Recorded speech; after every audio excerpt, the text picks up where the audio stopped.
자, 오늘 함께 은혜 받으실 말씀의 제목은 나를 아시고 사랑하시는 주님. 안다는 것에 대해서 우리 인간의 알은 무엇을 통해서 이루어지는가, 이걸 아주 간단히 소개해 드리려고 해요. 그래서 인간의 인식, 즉 알의 수단과 그 한계를 보면 오감이란 말 있죠? 5가지 감각, 그거예요. 그래서 첫째는 보고, 그리고 듣고, 맛보고, 만져보고, 냄새 맡고, 이렇게 해서 5가지 감각인데, 인간의 이 5가지 감각에는 나름대로 다 제한이 있더라는 거예요. 자, 육감이라고 해서 뭔가 전혀 다른 이 오감을 통하지 않고도 탁 느끼는 그런 뭐가 있다 그러는데, 그거는 모르겠어요. 그건 과학적으로는 증명이 안 되고 있고요. 다만 이런 빛이라든지 듣는 소리라든지 이런 건 느끼는데, 자장은 못 느끼고 있죠? 그렇죠? 지구 저 북쪽에서부터 자장이 뻗쳐나와서 남극으로 들어가고, 거기에 자석을 넣으면 그것 때문에 남북을 가리키고, 분명히 자장이 있습니다. 근데 우리 인간은 자장을 못 느껴요. 그렇다면 자장은 아예 감각 밖의 영역이냐? 그렇지 않아요. 철새들은요, 이 자장을 느껴요. 그래가지고 자기가 북쪽에서부터 얼마를 날아왔고 이걸 기억하고 있다가 나중에 돌아갈 때 또 그걸 타고 가는 거예요. 그러니까 우리 인간이 못 느끼는 거지 자장도 느낀다 이거예요. 또 일반적으로 우린 영계를 볼 수도 없고 들을 수도 없고 느끼질 못하고 있어요. 그러나 분명하게 천사도 있고 귀신도 있고 있어요. 그래서 우리 인간의 일반적인 그 인식 수단은 참 이게 한심하다. 그런데 이걸 가지고 우리는 모든 걸 그걸 근거로 판단하고 생각하고 살아가고 이러고 있다 이거죠. 자, 아주 간단한 말씀을 하나 드리겠는데, 사사기에 보면은 3장에 요단강 동쪽에 모압이라고 하는 나라가 있었는데, 근데 그 에글론이라고 하는 왕이 이스라엘을 침범해가지고 이스라엘에게 조공을 받았어요. 그래서 이스라엘이 18년 동안 이 모압 왕 에글론에게 조공을 드렸습니다. 근데 어느 날 조공을 가지고 에글론 왕에게 가서 조공을 드렸던 에훗이라고 하는 사람이 있었어요. 이 사람은 게라의 아들이고 왼손잡이 에훗이다, 이렇게 기록이 나와요. 근데 보니까 에훗이 길이가 한 규빗 되는 좌우에 날성 칼을 만들어 그의 오른쪽 허벅지 옷 속에 차고, 그러고 에글론 왕에게 가서 조공을 드리고, 그러고 오다가 돌아갔어요. 돌아가서 왕에게 제가 긴히 드릴 말씀이 있습니다. 주변을 좀 물리쳐 주십시오. 그랬더니 에글론 왕이 뭔가 자기한테 진짜 중요한 얘기를 하려나 보다 하고 신하들을 다 물러가라 그랬어요. 그때 에훗이 자기 넓적다리에서 이 칼을 뽑아가지고 왕을 찔렀어요. 얼마나 힘차게 찔렀냐면 칼자루까지 들어갔다 그랬고, 그러고 이 왕이 매우 비대한 살찐 사람이에요. 그래서 칼이 그 뱃속 기름에 박혀서 칼자루가 빠지지도 않게 깊이 들어가 버리고 말았어요. 그리고 죽었죠. 그래가지고 이제 결국은 이 에훗이 모압을 치고 해가지고 조공들이던 데서 해방돼서 80년간 그 후에 평화를 누리고 살았다고 성경은 기록하고 있어요. 자, 여기서 보니까 한 규빗, 한 45cm 되는 칼을 오른쪽 허벅지 옷 속에 차고, 그리고 옷을 입고 들어간 거예요. 이 얘기를 왜 하냐면 자기를 암살하려는 이 칼자루, 이게 옷자락에 가려 있으니까 그걸 못 봐요. 그렇죠? 그러니까 인간은 종이장 한 장으로 가려도요, 마이크가 보이십니까? 안 보이는 거예요. 옷자락 그 속에 칼이 있는데도 그걸 못 보고, 그리고 거기에 죽임을 당하는 거예요. 인간이 이 수준이다 이거예요. 자, 그래서 여러분들은 내 그 알을 너무 의지하지 마시라 이거예요. 우리 알미 그 인식 수단은 굉장히 조잡하고 낮은 수준의 것이고 완전하지 못하다 하는 거죠. 자, 두 번째 단락, 나에 대한 하나님의 아심이에요. 하나님은 나를 어느 정도 아시는가, 어떤 방식으로 아시는가, 이걸 말씀드리려고 해요. 여호와여, 주께서 나를 살펴보셨으므로 나를 아시나이다. 하나님께서 나를 주의 깊게 보셨다는 거예요. 이게 벌써 은혜입니다.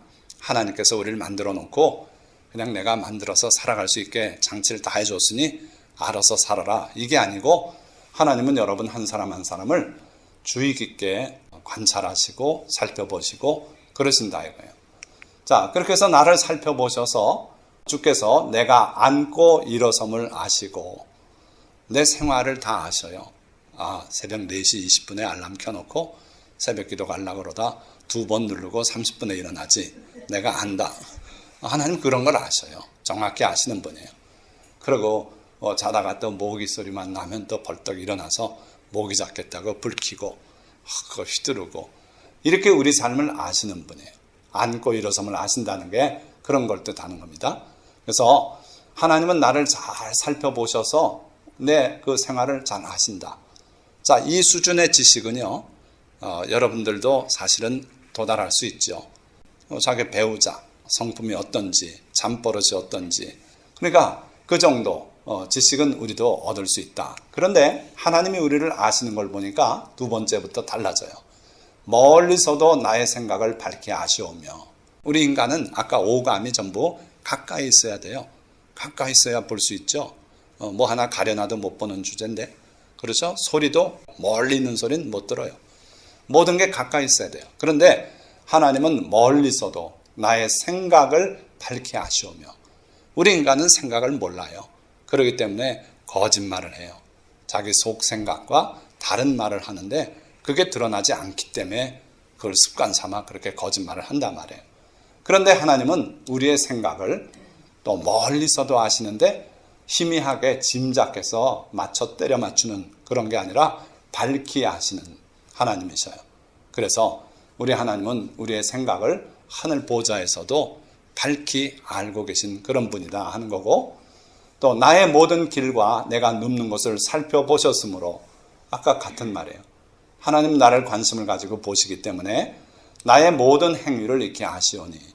이것과는 좀 다릅니다. 이건 일상생활에 늘 하는 일이고, 이거는 어렸을 때 길 가다 남의 집에 고추 심어놓은 거, 그 고추 따가지고 간 거, 이런 것까지 하나님은 아신다는 거예요.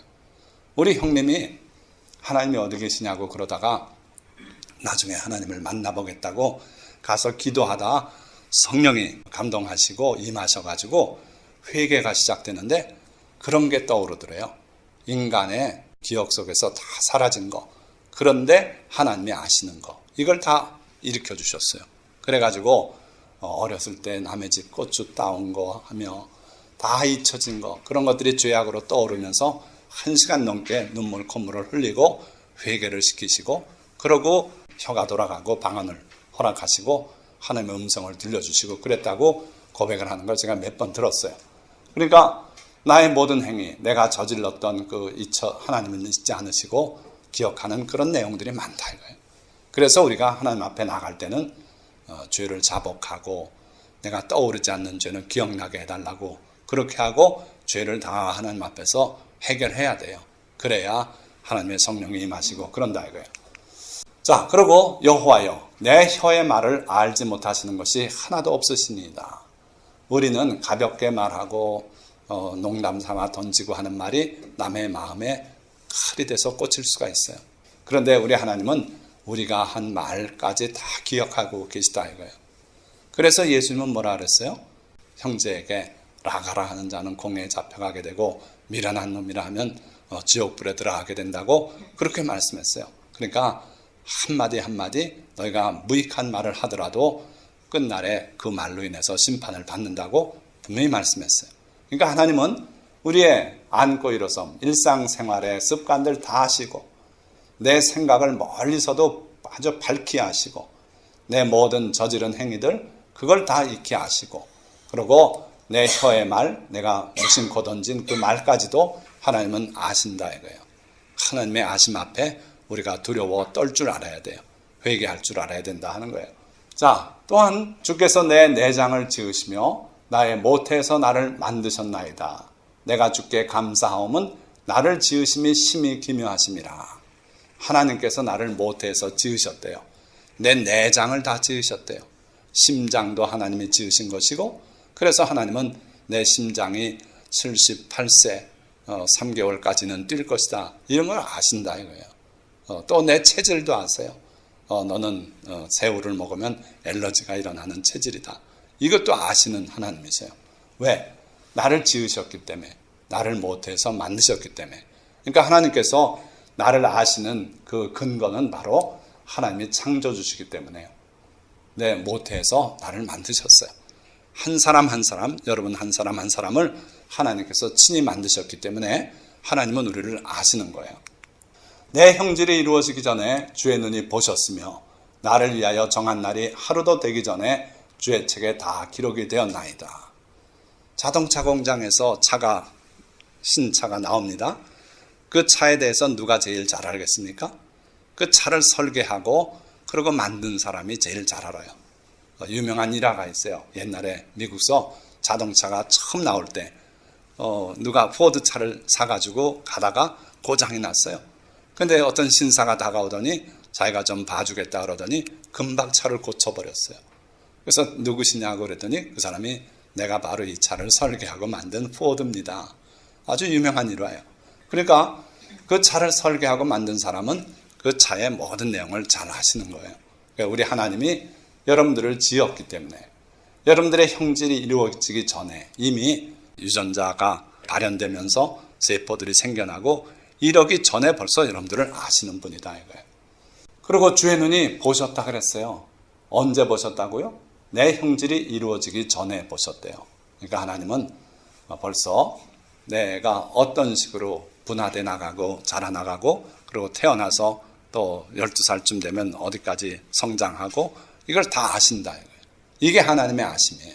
그래서 여러분들 스스로를 여러분들이 책임지려고 너무 걱정하실 필요 없어요. 건강 문제도 그냥 요즘 그거 아주 사람들이 거기에 매여 사는 것 같아요. 그냥 건강 문제를 자기가 염려해요. 그런데 하나님께서 이미 여러분들의 건강도 다 아시고 책임지시고 여러분들을 지켜주실 줄 믿습니다. 또 이런 말씀을 예레미야 선지자에게 하셨어요. 내가 너를 모태에 짓기 전에 너를 알았고 네가 배에서 나오기 전에 너를 성별하였고 너를 여러 나라의 선지자로 세웠노라. 그랬더니 예레미야가 제가 아직 어린아이인데 제가 어떻게 여러 나라의 선지자가 됩니까? 그렇게 외쳤어요.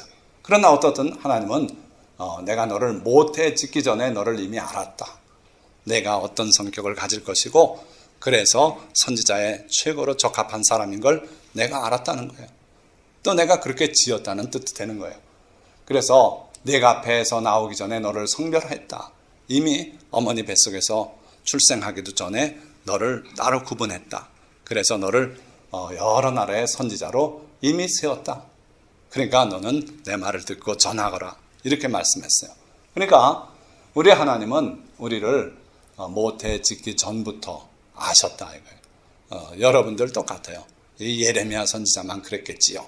아닙니다. 하나님은 우리 한 사람 한 사람을 다 그렇게 아시는 분이에요.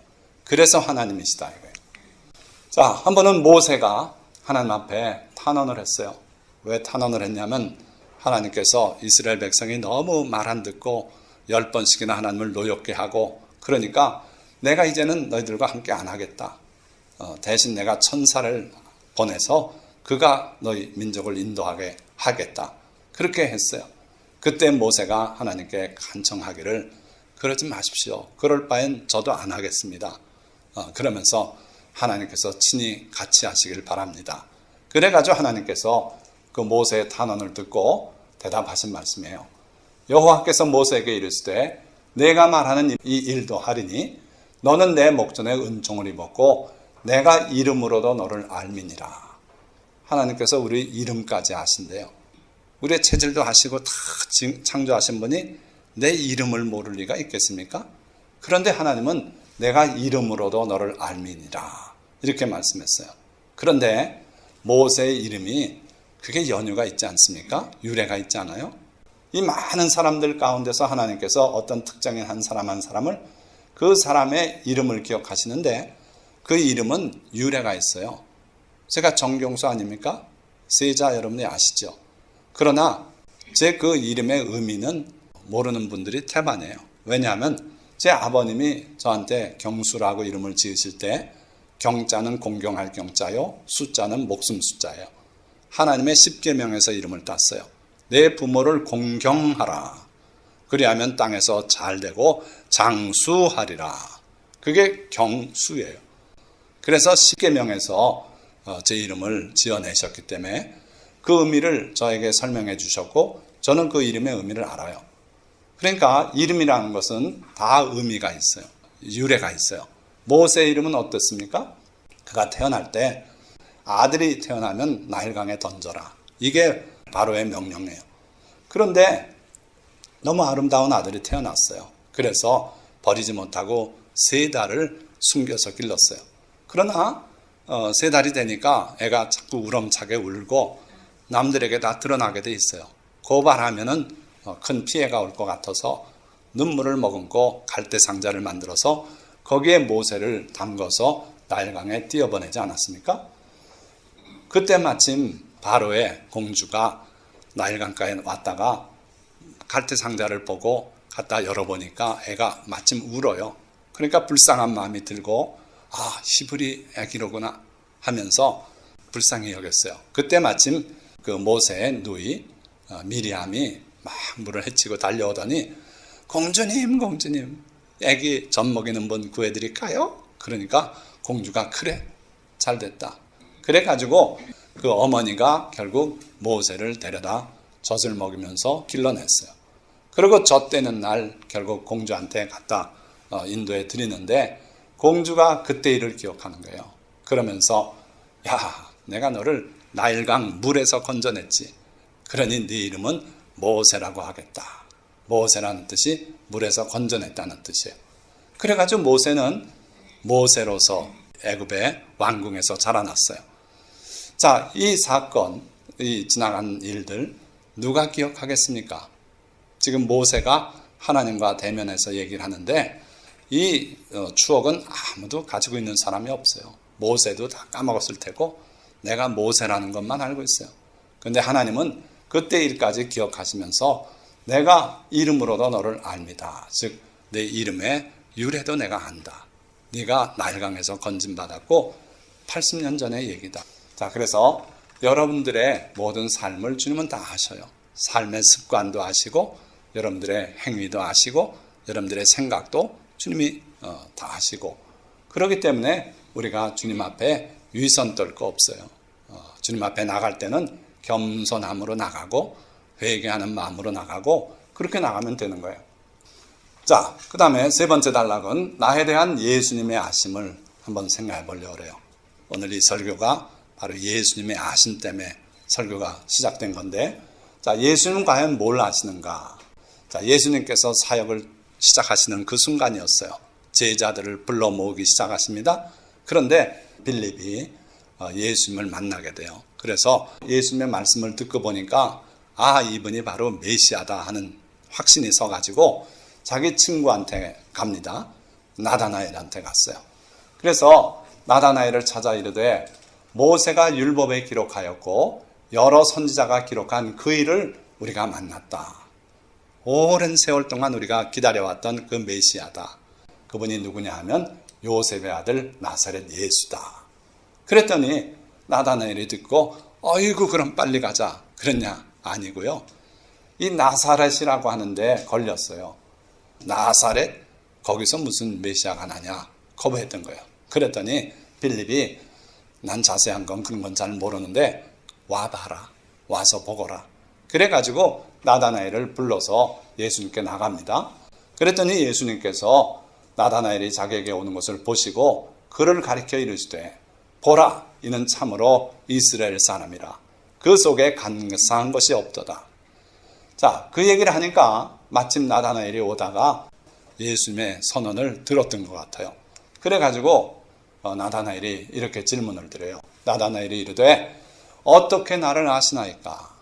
그때 예수님께서 대답하시는데 빌립이 너를 부르기 전에 내가 무화과 나무 아래 있을 때 내가 보았노라.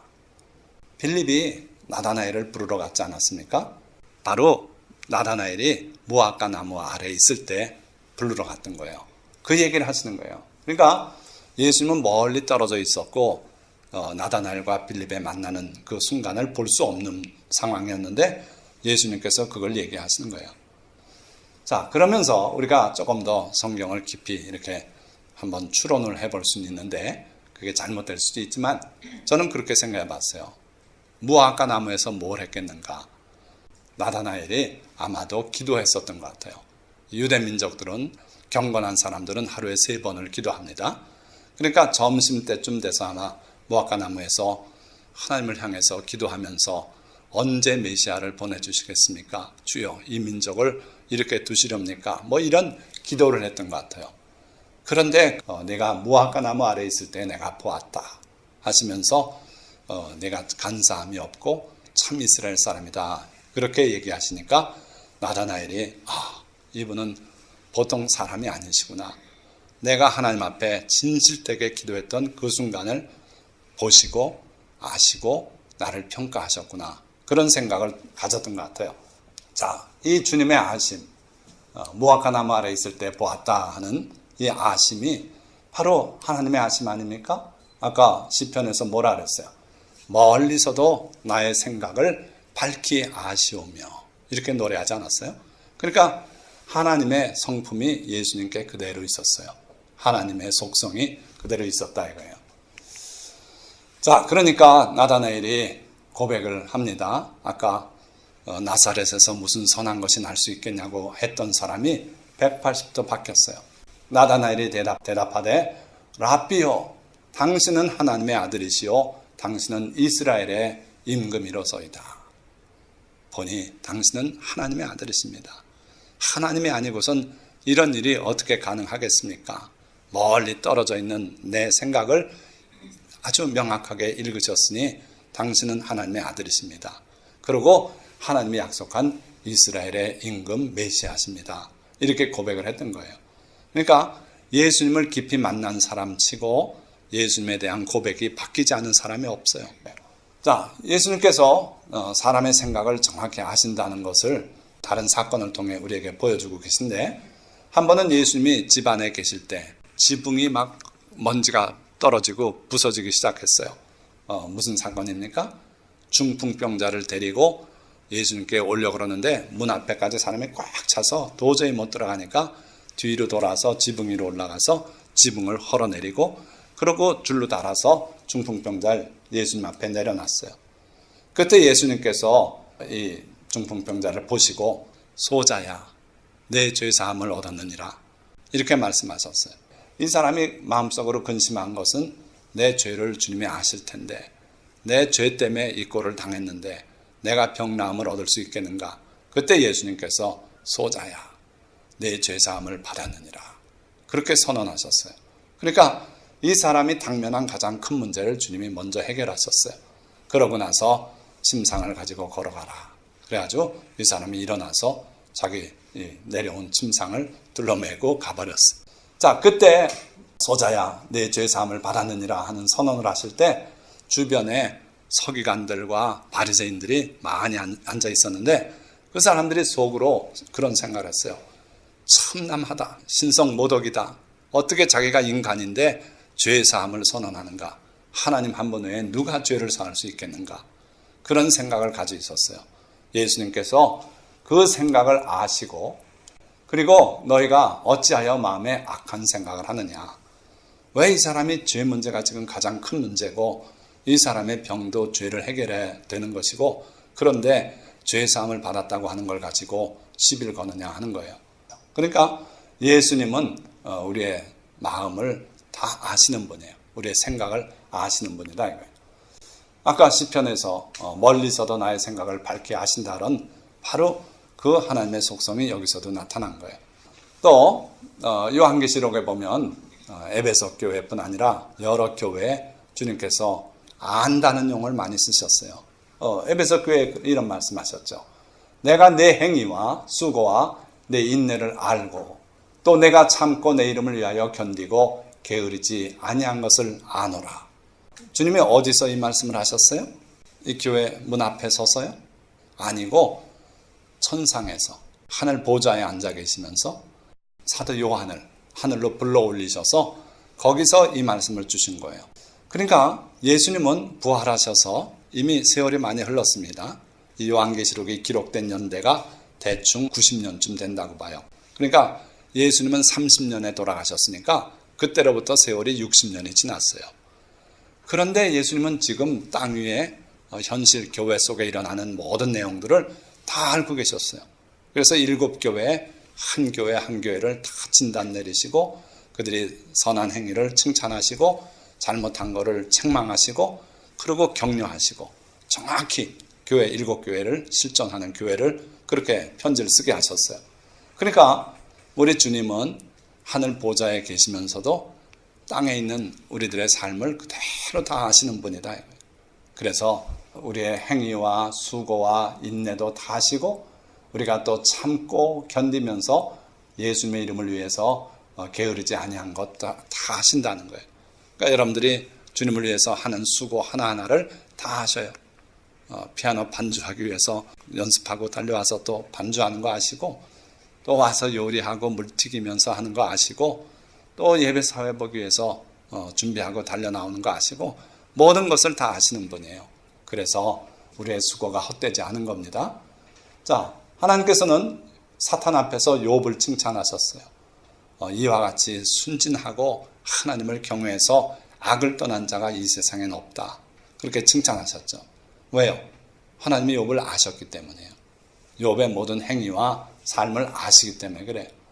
그래서요, 우리 하나님의 그 아심, 그 속성이 우리 예수님께도 그대로 있어요.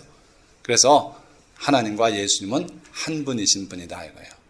그 아들이신 분이고 나와 아버지는 하나다고 주님이 분명히 선언을 하셨어요.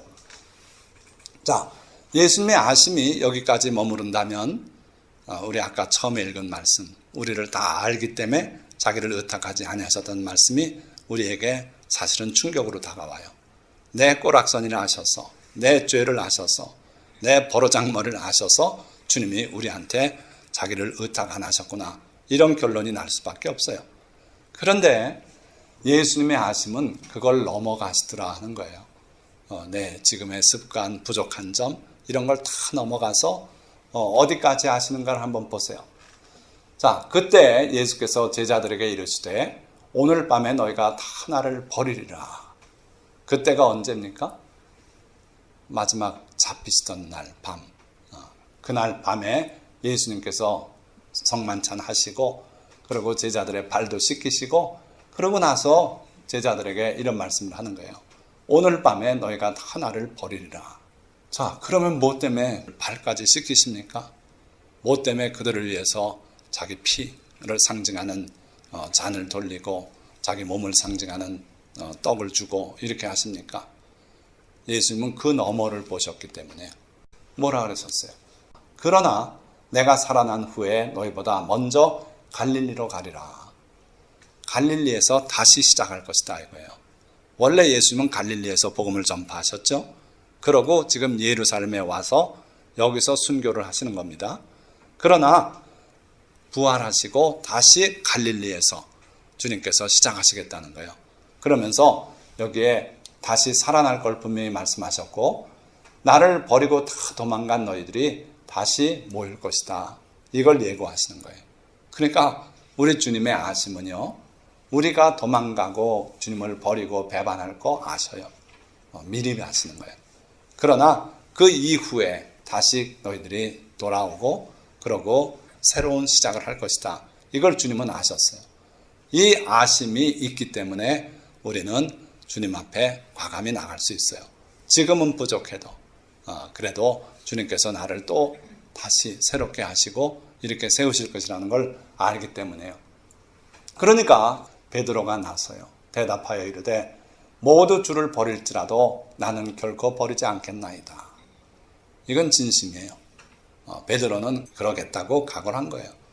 그러니까 예수님께서 이르시되 내가 진실로 내게 이르노니 오늘 밤 다굴기 전에 내가 3번 나를 부인하리라. 네가 아무리 마음으로 그렇게 결심하고 그랬지만 내가 3번 나를 버릴 것이다. 부인할 것이다. 어떻게 한 번도 아니고 오늘 밤 다굴기 전에 3번이나. 그러니까 베드로가 내가 주와 함께 죽을지언정 주를 부인하지 않겠나이다 하고 모든 제자도 그와 같이 말하니라. 우리 주님은요 사실 내 자신이 나를 아는 것보다 나를 더 잘 아시는 주님이에요. 이게 바로 주님의 우리에 대한 아심이에요. 그렇다면 거기서 또 끝나는가? 야 너희들 쓸데없어. 나 다 버리고 배신할 놈들이야. 지금은 그렇게 자신만만하지만 분명히 나를 버릴 거야. 그렇다면 희망이 없어요. 그런데 주님의 말씀은 내가 살아난 후에 너희보다 먼저 갈릴리로 가서 거기서 너희를 만나겠다 그러셨어요. 자, 나중에 예수님이 부활하시고 그리고 예루살렘에서 몇 차례 만난 다음에 그 제자들 보고 처음에 하신 말씀처럼 갈릴리로 가서 나를 만나라. 그렇게 말씀하시고 갈릴리로 제자들을 이동시켰어요. 그래가지고 갈릴리에서 기다리는데 예수님이 언제 오실지 모르고 며칠이 지났어요. 그래서 기다리다 지친 제자들, 그 대표 베드로가 나는 물고기 잡으러 간다. 그랬더니 다른 제자들도 다 따라 나섰어요. 예수님은 언제 오실지 몰라요. 그냥 막연하게 갈릴리에서 나를 만나자 그래놓고는 안 나타나시는 거예요.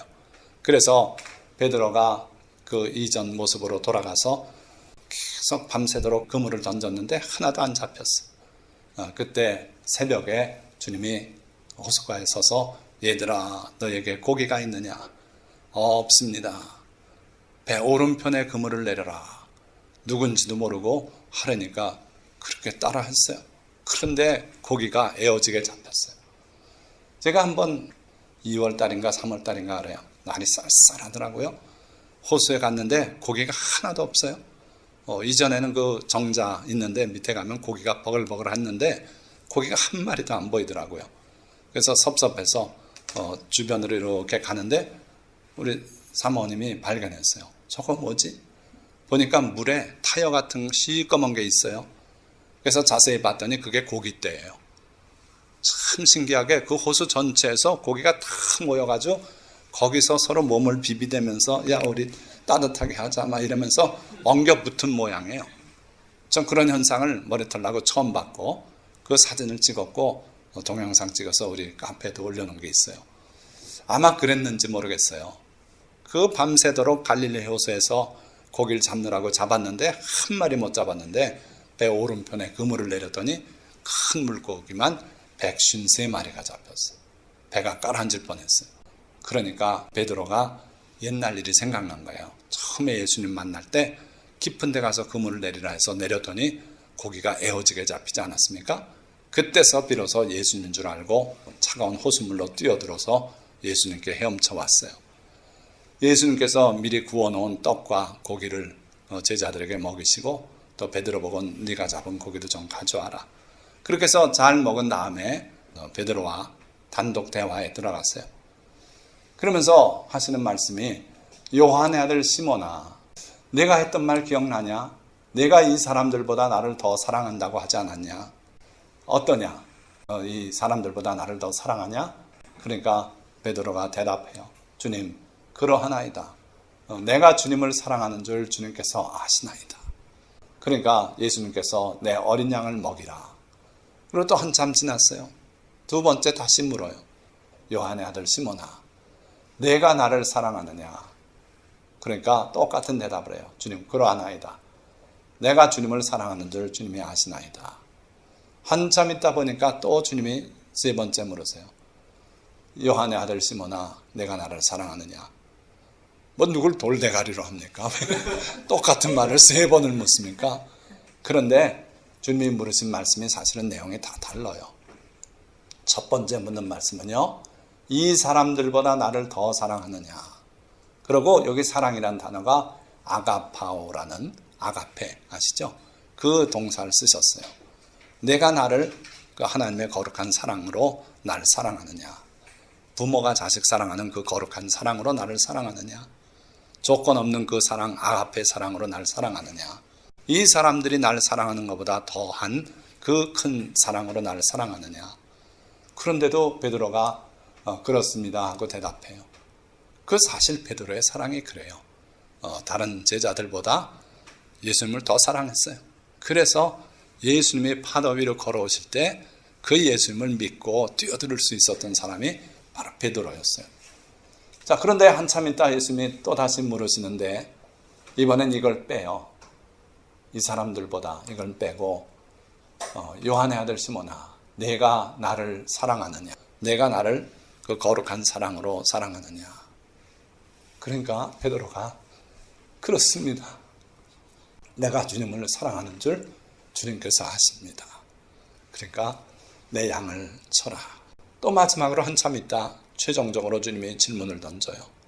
요한의 아들 시몬아, 내가 나를 사랑하느냐? 근데 두 번은 아가파오 하느냐 이렇게 물으셨는데 세 번째는 네가 나를 필레오 하느냐 이렇게 물으세요. 우리말은 똑같이 사랑으로 번역됐습니다. 그런데 대답은 항상 필레오였어요. 참 이상해요. 대화가 앞뒤가 안 맞는 거예요, 서로. 예수님은 네가 나를 아가파오 하느냐? 베드로가 대답은 제가 필레오 하는 걸 주님이 아십니다. 이렇게 자꾸 답변을 피해갔어요. 두 번째도 그랬어요. 제가 필레오 함을 주님이 아십니다. 예수님께서 세 번째 베드로의 말을 받아서 그럼 네가 나를 필레오 하는 건 틀림없냐? 그랬더니 베드로가 주여 주님의 모든 걸 다 아시니 내가 주님을 필레오 하는 줄 주님이 아십니다. 이 필레오라는 것은 여러분들 아시죠?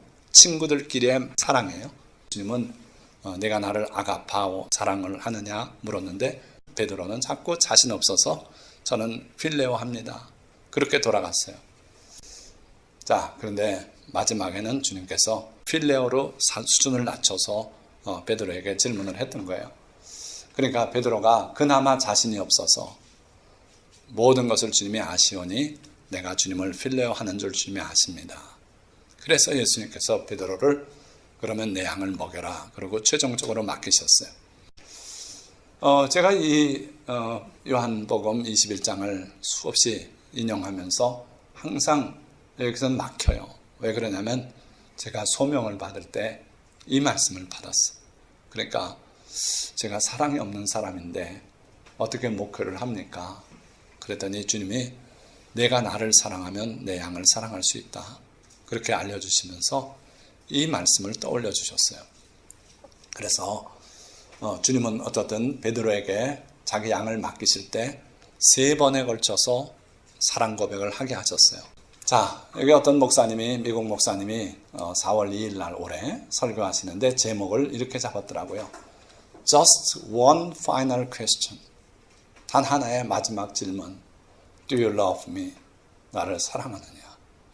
여러분들이 주님을 사랑한다면, 진정으로 사랑한다면 못할 일이 없어요. 주님께서 여러분들에게 못 맡길 일이 없어요. 우리가 주님을 진정으로 사랑하느냐? 이게 문제예요. 야곱이 자기 아버지 집에서 도망 나와서 외삼촌 집으로 향하고 있었어요. 왜 도망 나왔습니까? 거짓말하고 축복받고 그리고 형은 분노하고 그래가지고 집안에 살인극이 벌어질 형편이 됐잖아요. 그래서 야곱이 개나리 보찜 찌고 자기 외삼촌 라반의 집으로 먼 곳이에요. 먼 곳이에요. 가다가 들판에서 잠을 자게 됐어요.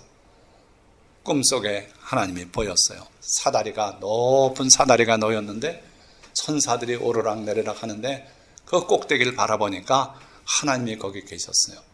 그 하나님께서 자기를 향해서 이렇게 말씀해요. 내가 너와 함께 있어 내가 어디로 가든지 너를 지키며 너를 이끌어 이 땅으로 돌아오게 할지라. 내가 어디로 가든지 내가 동행하마. 자, 그런데 이 야곱이 뭐가 잘나서 그랬습니까? 부족함에도 불구하고. 왜 부족해요?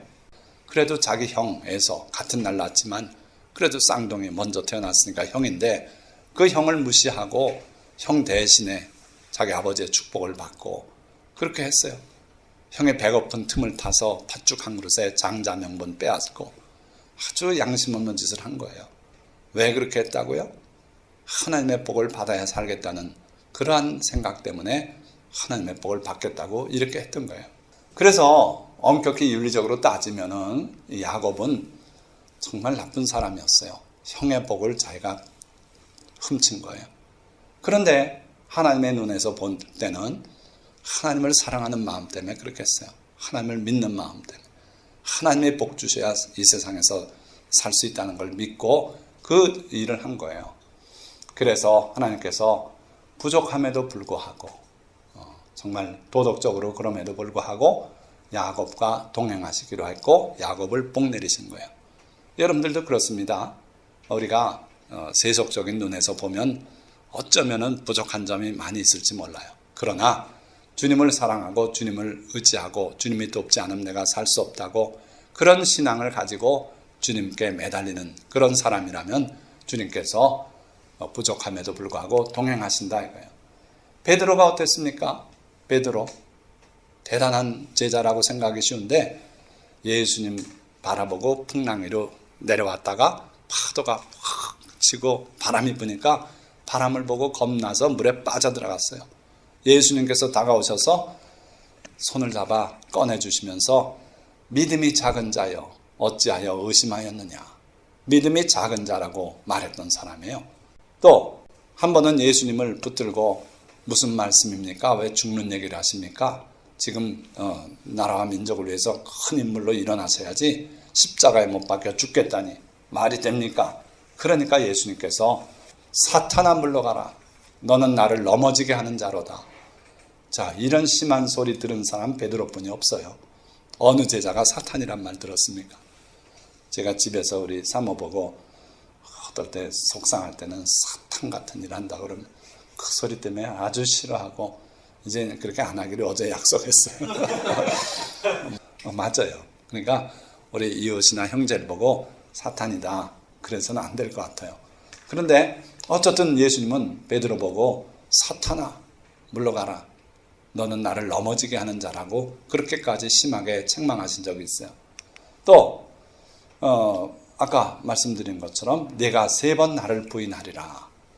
자, 이 내용을 본다면 베드로는 빵점 아닙니까? 어떻게 주님의 사역을 베드로가 맡아서 할 수 있습니까? 할 수 없는 사람이에요. 그런데 그 베드로에게는 남다른 뭐가 하나 딱 있었어요. 그게 예수님 사랑하는 거예요. 죽는 데까지 내가 같이 가겠습니다. 저는 부인하지 않겠습니다. 그랬던 그 자신만만한 주님에 대한 사랑, 자타가 하는 그 사랑이 있었기 때문에 부족해도 주님께서 동행하시겠다 하는 거예요. 내가 네게 허락한 것을 다 이루기까지 너를 떠나지 아니하리라. 그래서 야곱도 그랬고 베드로도 그렇고 우리도 그렇습니다. 부족하더라도 주님을 사랑하는 그 마음이 있다면 주님께서 끝까지 동행하시고 주님의 뜻을 우리를 통해서 이루시겠다 하는 거예요. 자, 말씀을 맺습니다. 여호와 하나님은 못해서 우리 형질이 이루어지기 전에 이미 우리를 보시고 아시는 하나님이세요. 그는 우리 체질도 한계도 우리가 단지 먼지뿐임도 아시며 자기를 경외하는 자를 긍휼히 여기시는 사랑의 하나님이세요. 예수님도 바로 그 하나님의 아들이시고 그분과 하나이신 분이에요. 그래서 예수님도 하나님의 그 알므로 우리를 아시되 우리의 모든 생각과 우리의 삶과 상처와 눈물, 주님에 대한 우리의 수고와 사랑을 아시는 분이에요. 그래서 여러분들의 삶에 간섭도 하시고 도움이 필요할 땐 도움도 주시고 이런 분이시다 이거예요.